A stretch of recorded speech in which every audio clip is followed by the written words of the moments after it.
जय श्री गणेशाय नमः। अनंत चतुर्दशी की पौराणिक कथा। एक बार महाराज युधिष्ठिर ने राजसूय यज्ञ किया। उस समय यज्ञ मंडप का निर्माण सुंदर तो था ही, अद्भुत भी था। वह यज्ञ मंडप इतना मनोरम था कि जल व थल की भिन्नता प्रतीत ही नहीं होती थी। जल में थल और थल में जल की भांति प्रतीत होते थे। बहुत सावधानी करने पर भी बहुत से व्यक्ति उस अद्भुत मंडप में खो खा चुके थे।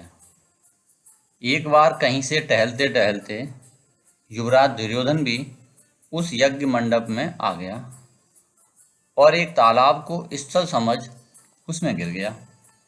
तब वहां लोगों ने उसका काफी उपहास किया, जिससे दुर्योधन चिढ़ गया। यह बात उसके हृदय में बाण सी लगी। उसके मन में द्वेष उत्पन्न हो गया और उसने पांडवों से बदला लेने की ठान ली। उसके मस्तिष्क में उस अपमान का बदला लेने के लिए विचार उपजने लगे। उसने बदला लेने के लिए पांडवों को धृतकीड़ा में हार कर उस अपमान का बदला लेने की सोची। उसने पांडवों को जुए में पराजित भी कर दिया।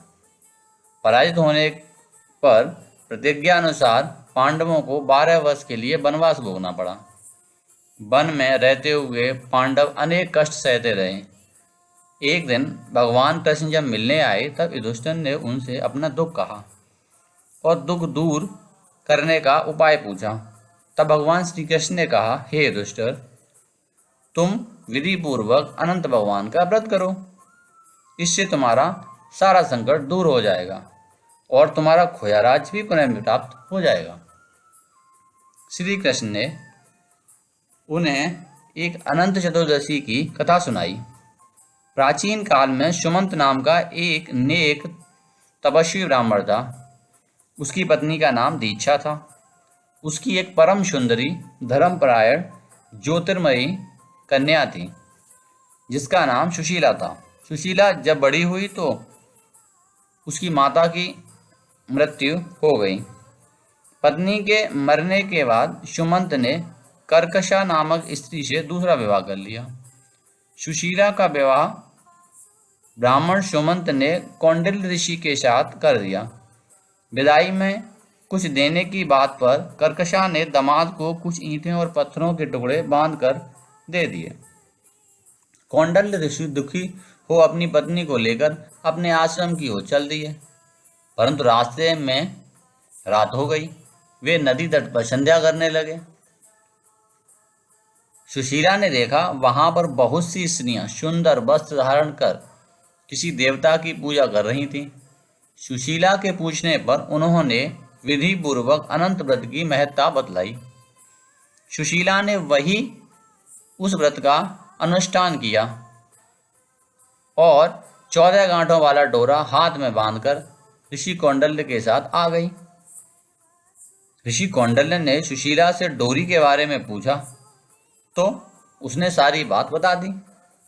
उन्होंने डोरे को तोड़कर अग्नि में डाल दिया। इससे भगवान अनंत जी का अपमान हुआ। परिणाम स्वरूप ऋषि कौंडल्य दुखी रहने लगे। उनकी सारी संपत्ति नष्ट हो गई। इस दरिद्रता का उन्होंने अपनी पत्नी से कारण पूछा तो सुशीला ने अनंत भगवान का डोरा जलाए जाने की बात उनसे कही। पश्चाताप करते हुए ऋषि कौंडल्य अनंत डोरे की प्राप्ति के लिए वन में चले गए। वन में कई दिनों तक भटकते भटकते निराश होकर एक दिन भूमि पर गिर पड़े। तब अनंत भगवान प्रकट हो गए। हे कौंडल्य, तुमने मेरा तिरस्कार किया था, उसी से तुम्हें इतना कष्ट भोगना पड़ा। तुम दुखी हुए, अब तुमने पश्चाताप कर लिया है। मैं तुमसे प्रसन्न हूँ। अब तुम घर जाकर विधि पूर्वक अनंत व्रत करो। 14 वर्ष पर्यंत व्रत करने से तुम्हारा दुख दूर हो जाएगा। तुम धन धान्य से संपन्न हो जाओगे। कौंडल्य ने वैसा ही किया और उनके सारे क्लेशों से मुक्ति मिल गई। श्री कृष्ण की आज्ञा से युधिष्ठिर ने भी अनंत भगवान का व्रत किया।